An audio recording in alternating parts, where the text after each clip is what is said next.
So Alinsky starts off stating his purpose for revolution, the need for revolution. He actually starts off with the prologue. Yes. Okay. Yeah. Okay. So the prologue mostly talks about the revolutionaries of this modern time, I guess. Like the difference between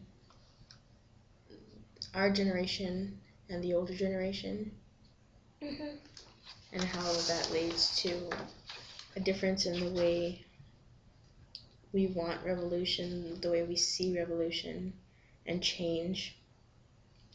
Because the older generation tends to cling to the more orthodox and non-changing ways. Soon they say they can still cling to the old values in the simple hope that everything will work out somehow, some way. And this is the prologue XVI. What page that is? Right here. Page 16. There you go. XVI. Unable to come to grips with the world as it is, they retreat in any confrontation with the younger generation with that infuriating cliche, when you get older, you'll understand. So instead of trying to change their mind or their perspective to understand what the younger generation is saying, they just tell them that sooner or later you'll come to see it my way, which is not always the case.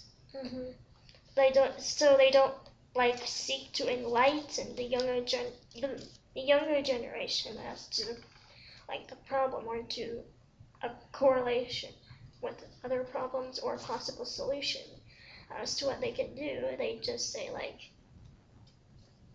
when you get older, it won't seem so bad, or whatever. They have that idea that if you just kind of sit back and let things go, someone else will handle it. Yeah, it'll be handled some way or another, which is the big difference between our generations. I think that because they've sat back and let it go for so long, and now we come into a world where it's a little bit of chaos, And then it's up to us to fix it. Right. Fix the thing that someone else let go. And perhaps when they say someone will handle it, that's what they mean. They mean us, and yet it frustrates us that we have this burden to change, and yet they don't want to help us or even try to understand how we're going to change it. That makes sense. I feel that a lot, the generation gap, and my parents sometimes speaking with them, and it's like a whole nother perspective, and they don't really try to understand. It's just kind of either ignore you or, dismiss it as, oh, she's just a teenager, she's just young. It's very frustrating. I liked this part right here on page 17. Yeah, XVI. We can just read it like that. If the young were now writing our Declaration of Independence, they would begin when in the course of inhuman events, and their bill of particulars would range from Vietnam to our black, Chicano, and Puerto Rican ghettos, to the migrant workers, to Appalachia, to the hate, ignorance, disease, and starvation in the world. I thought that was really direct, I guess, sort of just putting it out there like, okay, well, if the young people had to say anything about the way our government or our world, our country has been run, and the older generation is saying, well, there's nothing wrong with it, we can turn around and see, yes, there is. I mean, look around you. There's so many things to talk about. I mean, Vietnam, that's like a very obvious one. And I mean, I would say the Filipino War, things where our ancestors literally just trampled over other people, and we just took advantage of them and hurt other people just for a profit. And our ancestors made those mistakes, and it seems like we should have a say, now we're older and we should have a say in how we run things. And I mean, even they knew that it was bad, the Vietnam War, what was happening. They knew that it was wrong, their reason for going over there, but they just sat back and let it happen, or fell for all of the propaganda. So, I really liked that. And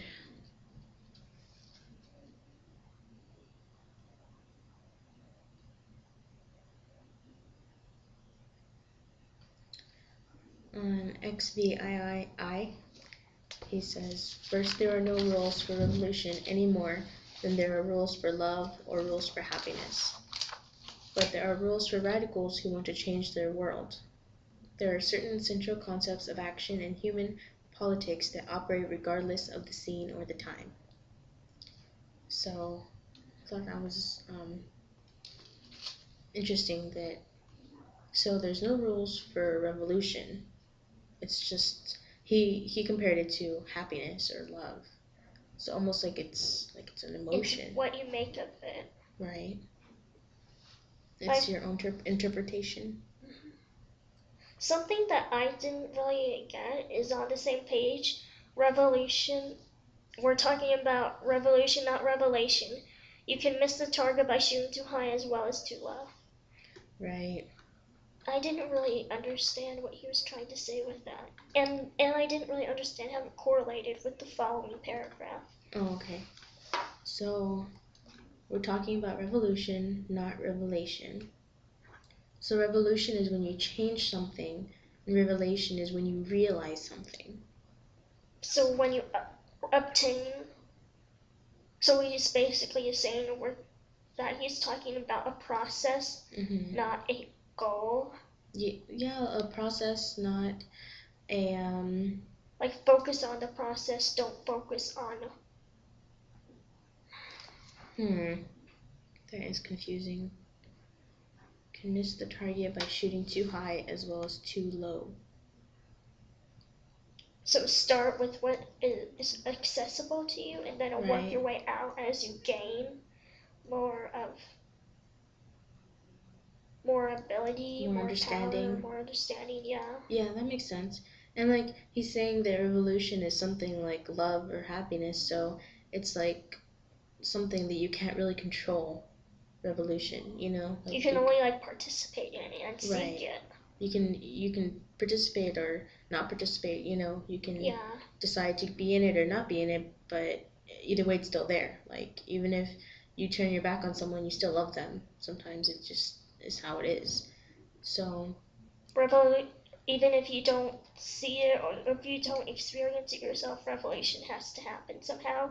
Is that what he's saying? I think so. That's what he's saying about revolution, right? That it's kind of, it has its own momentum. Once it starts and it builds, it's just going to keep going until something happens, something changes. But revelation is something different. It's a realization. You either, like, you have to, I think revelation, you probably have to start on your own, like whatever you have, like he said, not too high or too low. Wherever you're at, you have to start from there and just kind of start becoming aware, of what's going on around you, and then from there you start to think and critically think, and then you have your revelation, and you suddenly have that enlightenment. Yeah. I guess that's what he means. It's kind of obscure a little bit, but I like that when he says, these rules make the difference between being a realistic radical and being a rhetorical one who uses the tired old words and slogans, calls the police pig, or white, fascist, racist, or motherfucker, and has so stereotyped himself that others react by saying, oh, he's one of those, and then promptly turn off. Yeah, because when people think they know you and your agenda, like that's it. They have no more to learn from you or about you. They have nothing to gain or to lose by listening to you, because you're not really saying anything of any benefit to anybody but yourself. Exactly. It's not even really beneficial, like you said, but at the same time, it's of no consequence that you called him a pig. You know, it's not. It's like it's kind of what R4R says about dialoguing. Right. That. Like verbalism. So what do you say? If you. I know you had a word for it, but like nonsense, you know, like idle chatter. There you go, idle chatter. There you go, that was the word.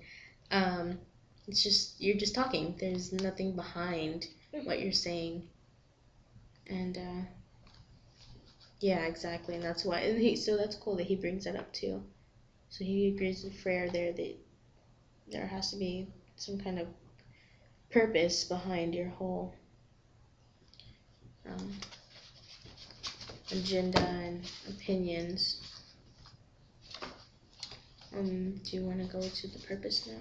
Sure. Okay, since it talks about that. So, the purpose.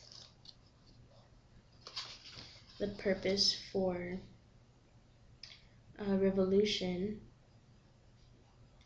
He talks a lot about Machiavelli in here, and he says for the haves on how to hold power. That's Machiavelli wrote it for the haves, and so he wrote Rules for Radicals for the have-nots on how to take it away. I thought that was great. I thought it was pretty cool too. Yeah. So he breaks them up into categories, sort of. The haves, like the rich and the wealthy. The have-nots, and the have a little but wants more. Right. I thought that was kind of cool. Yeah. That's a little later on the ideology of change on page 10. Wait, no, that's even later. Oh, wow. I didn't know it was that far back. Okay. Do we want to just start? Yeah. Okay, Anyways. that will come later then. Yeah.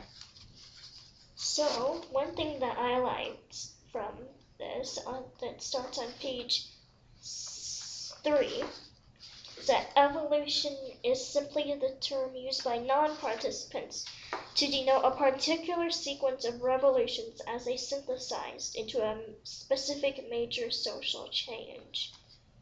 So what that says to me is that non-participants, they see revolution as a sort of natural occurring event, and like when it happens, like they don't have anything to do with it, but at the same time, it's like no one else has anything to do with it either.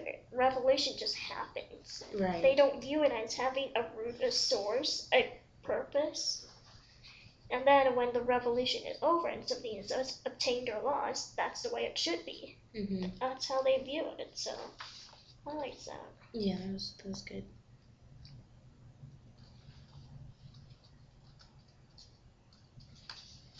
I also liked the parts where, on page 4, Niels Bohr, every sentence I utter must be understood not as an affirmation but as a question. Right. So. Like, every sentence he's basically saying, come on, challenge me. Prove that I'm wrong or that I'm misinformed. Kind of like Socrates. Yeah, exactly. He said he knew nothing. That was the only thing he was certain of, that he knew nothing. So yes. Everything was in question form. I really liked that because pretty much no one is open to being challenged about what they think. Like, what they think is not only part of them, but it's an image that they've created. So if someone challenges that and they're afraid of their walls being broken down, I guess. And I think that makes it takes really guts to be open to being open to dialogue. I guess that's what he's saying. Right, here. Dialogue, exactly. So they're openly communicating with each other, and there's not a superior or someone that he's trying to impose his ideas on. It's just two people